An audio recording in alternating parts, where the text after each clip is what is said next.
I will teach you be to rich के author Ramit Sethi बोलते हैं कि जिस तरह आपको अपना वेट लूज करने के लिए एक सर्टिफाइड न्यूट्रिशनिस्ट होने की जरूरत नहीं है या फिर कार चलाने के लिए ऑटोमेटिक इंजीनियर होने की जरूरत नहीं है, उसी तरह आपको अमीर बनने के लिए कोई एक्सपर्ट होने की जरूरत भी नहीं है। आपको बस अपने पैसों को सही से इस्तेमाल करना आना चाहिए और आप अमीर बन सकते हैं। इस बुक में रमीत सेठी ने पैसों को लेकर कुछ डिफरेंट चीजें बताई हैं, जैसे कि सब लोग हमें पैसों को बचाने के तरीके बताते हैं कि हम किस तरह अपने पैसे बचाकर अमीर बन सकते हैं, बट इस बुक में रमीत सेठी ने हमें पैसों को खर्च करने के बारे में बताया है कि हमें पैसों को किस तरह खर्च करना है और गिल्ट फ्री स्पेंडिंग क्या होती है और हमें पैसों को किस तरह मैनेज करना आना चाहिए। ये सारी बातें हम इस वीडियो में आगे डिटेल में डिस्कस करेंगे, तो इस वीडियो को एंड तक बिना स्किप किए जरूर देखिएगा ताकि आप भी पैसों की साइकोलॉजी को समझ पाएं। So let's begin. Lesson number 1, why do you want to be rich. Author बोलते हैं कि सबसे पहले आपको अपने आप से एक सवाल पूछना होगा कि आप अमीर क्यों बनना चाहते हैं, अमीर बनना आपके लिए क्यों इतना इम्पोर्टेंट है। क्योंकि ज्यादातर लोग 10 मिनट भी इस चीज के बारे में नहीं सोचते हैं कि उनके लिए रिच होने का मतलब क्या है,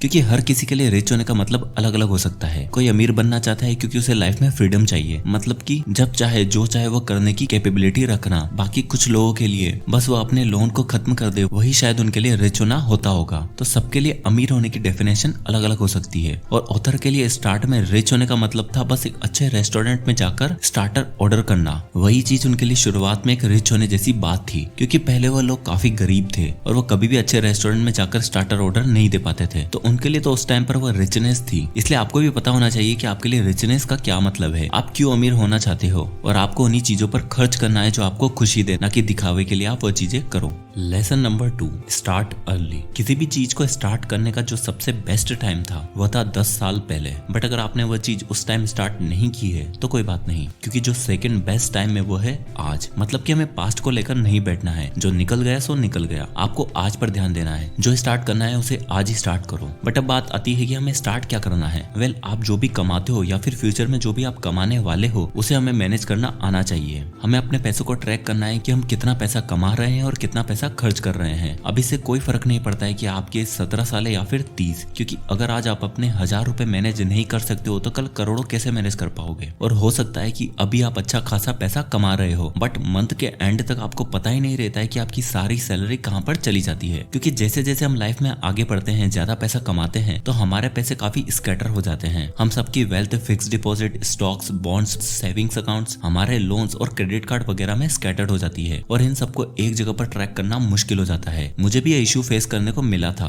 पर मेरी प्रॉब्लम को IND मनी ने काफी इजीली सॉल्व कर दिया। इस ऐप ने मेरी सारी इन्वेस्टमेंट जैसे mutual fund, stocks, bonds, FDs, मेरे saving accounts, credit card, loans, expenses, ये सब कुछ मैं ट्रैक कर सकता हूँ। तो अब मुझे कोई डिफरेंट ऐप नहीं खोलना पड़ता है या फिर बैंक में नहीं जाना पड़ता है। इस ऐप में आप सिंगल डैशबोर्ड में मुझे सारी डिटेल्स दिख जाती हैं। डेली अलर्ट्स मिलते हैं कि कौन सा म्यूचुअल फंड्स और स्टॉक्स गिरा है या फिर बढ़ा, कौन से म्यूचुअल फंड्स और स्टॉक्स में मुझे क्या रिटर्न मिल रहा है। मुझे मेरे म्यूचुअल फंड्स के रिटर्न चार्जेस भी शो होते हैं और मैं बस एक क्लिक में रेगुलर प्लान से डायरेक्ट प्लान में ट्रांसफर कर सकता हूँ और अपने पैसे भी बचा सकता हूँ। तो IND मनी मेरा पर्सनल चार्टेड अकाउंटेंट बन गया है और ये ऐप एकदम सेफ है और 1.5 मिलियन से भी ज्यादा इंडियंस इसे आज यूज कर रहे हैं। तो आप अभी डिस्क्रिप्शन लिंक से जाकर IND मनी डाउनलोड करिए और अपनी फाइनेंशियल लाइफ ट्रांसफॉर्म करिए। Lesson number 3, conscious spending plan. Conscious spending का मतलब है कि सबसे पहले आपको आपके सारे खर्चे आइडेंटिफाई करने हैं, देन उसके बाद उन सारे खर्चों को जो आपकी लाइफ में कोई वैल्यू ऐड नहीं कर रहे हैं उन्हें बंद कर देना है। हो सकता है कि आपको बड़े घर में रहने का कोई शौक नहीं है तो आप एक छोटा सा अपार्टमेंट ले सकते हो। उसकी जगह आपको ट्रेवल करने में मजा आता हो तो आप अपने पैसे घर पर न खर्च करके उन पैसों को ट्रैवलिंग पर खर्च कर सकते हो, क्योंकि उन चीजों को करने में आपको खुशी मिल रही है। आपको नई गाड़ी या फिर नया मोबाइल फोन इसलिए नहीं लेना है कि आपके पड़ोसी ने भी वो मोबाइल फोन लिया है तो मुझे भी लेना चाहिए, बिल्कुल नहीं। आपको कभी भी दिखावे पर पैसे खर्च नहीं करने हैं। इसलिए आपको एक कॉन्शियस स्पेंडिंग प्लान बनाना है कि आप अपनी मंथली खर्च किन चीजों पर खर्च करते हो। उसके लिए ऑथर हमें सजेस्ट करते हैं कि जो भी आप पैसे कमाते हो उसे 4 पार्ट्स में डिवाइड करो। पहला पार्ट होगा फिक्स्ड कॉस्ट। यहाँ पर वह चीजें आएंगी जो खर्चे बहुत ही जरूरी होते हैं, जैसे खाना पीना, रेंट, इलेक्ट्रिसिटी बिल, ये सारी चीजें। यहाँ ऑथर हमें सजेस्ट करते हैं कि हमें अपनी इनकम का 50 से 60% फिक्स्ड कॉस्ट में डालना है। दूसरा होता है इन्वेस्टमेंट। यहाँ पर ऑथर हमें अपनी इनकम का एटलीस्ट 10% इन्वेस्टमेंट में डालने को बोलते हैं। तीसरा है सेविंग्स। यहाँ पर आपको अपने पैसे सेव करने हैं, वो भी 5 से 10%, जो पैसे आपको इमरजेंसी के टाइम पर काम आएंगे।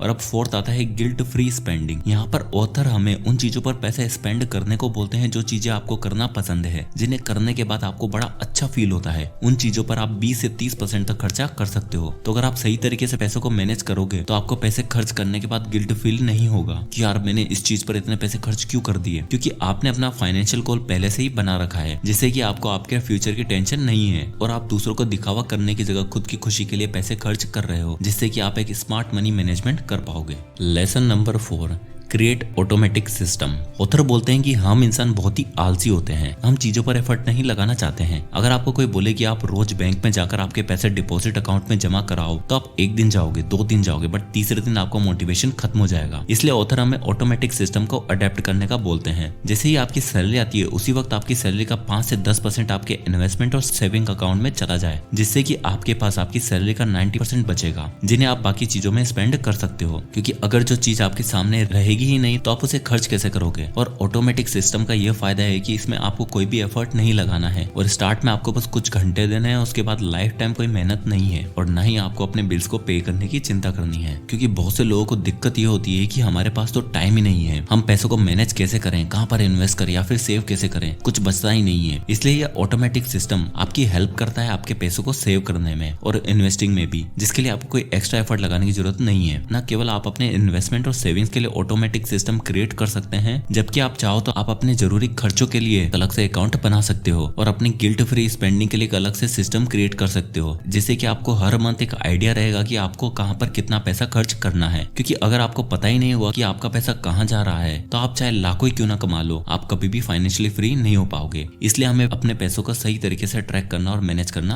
आना चाहिए। तो अब इस पूरे वीडियो को सम अप किया जाए तो सबसे पहले तो हमें अपने आप से ये सवाल पूछना है कि हम अमीर बनना क्यों चाहते हैं या फिर रिच होने का हमारे लिए क्या मतलब है। हर किसी के लिए अमीर होने की डेफिनेशन अलग अलग होती है। किसी को फ्रीडम चाहिए तो किसी को बस एक अच्छे रेस्टोरेंट में खाना। तो जब आपको समझ आ जाए कि आप रिच क्यों बनना चाहते हैं तो उसके बाद आपकी उम्र चाहे कुछ भी हो, आप चाहे 5,000 रुपए कमा रहे हो या फिर 50,000, आपको सबसे पहले अपने पैसों को ट्रैक करना है और मैनेज करना है कि आप अपने पैसे किन किन चीजों पर खर्च कर रहे हो। आपको आपकी टोटल नेटवर्थ कैलकुलेट करनी है कि आपकी इनकम क्या है और आपके खर्चे क्या है। तो जब आप अपने एसेट से लायबिलिटी को डिडक्ट कर दोगे तो आपको आपकी फाइनली नेटवर्थ पता चल जाएगी। उसके बाद आपको अपने पैसों को डिवाइड करना है कि आपको आपकी सैलरी का कितना अमाउंट जरूरी खर्चों में रखना है और कितना % सेविंग और इन्वेस्टमेंट में, और एक फिक्स अमाउंट आपको आपकी गिल्ट फ्री स्पेंडिंग में रखना है, जिसे खर्च करने पर आपको कोई गिल्ट फील ना हो। और फिर एक ऑटोमेटिक सिस्टम क्रिएट करके आप अपनी फाइनेंशियल जर्नी को स्टार्ट कर सकते हैं। तो अब आपकी उम्र 18 साल हो या फिर 30 साल, आपने अगर अभी तक एक्शन नहीं लिया है तो आज ही एक्शन लेना स्टार्ट करो, क्योंकि सबसे बेस्ट दूसरा टाइम आज ही है। और दोस्तों, IND मनी एक सुपर मनी ऐप है जो आपकी फाइनेंशियल लाइफ चेंज कर सकता है। आप अभी ही डिस्क्रिप्शन लिंक से जाकर IND मनी डाउनलोड करिए और आज से ही उसे यूज करना स्टार्ट कर दीजिए। सो दोस्तों, ये थी कुछ अमेजिंग बातें। I will teach you to be rich by Ramit Sethi. So I hope कि ये वीडियो आपको पसंद आया होगा, तो इसे लाइक करें, इस वीडियो को ज्यादा से ज्यादा लोगों तक शेयर करें ताकि बाकी लोगों को भी इस चीज के बारे में पता चल सके। और अगर आप इसी तरह के वीडियोस और देखना चाहते हैं तो हमारे चैनल को सब्सक्राइब जरूर कर लीजिएगा। मैं इस तरह के वीडियोस आपके लिए लाता रहूंगा। अगर आप किसी भी बुक या टॉपिक पर वीडियो चाहते हैं तो हमें कमेंट करके जरूर बताइएगा, मैं उस पर वीडियो बनाने की पूरी कोशिश करूंगा। तो मिलते हैं नेक्स्ट वीडियो में, तब तक के लिए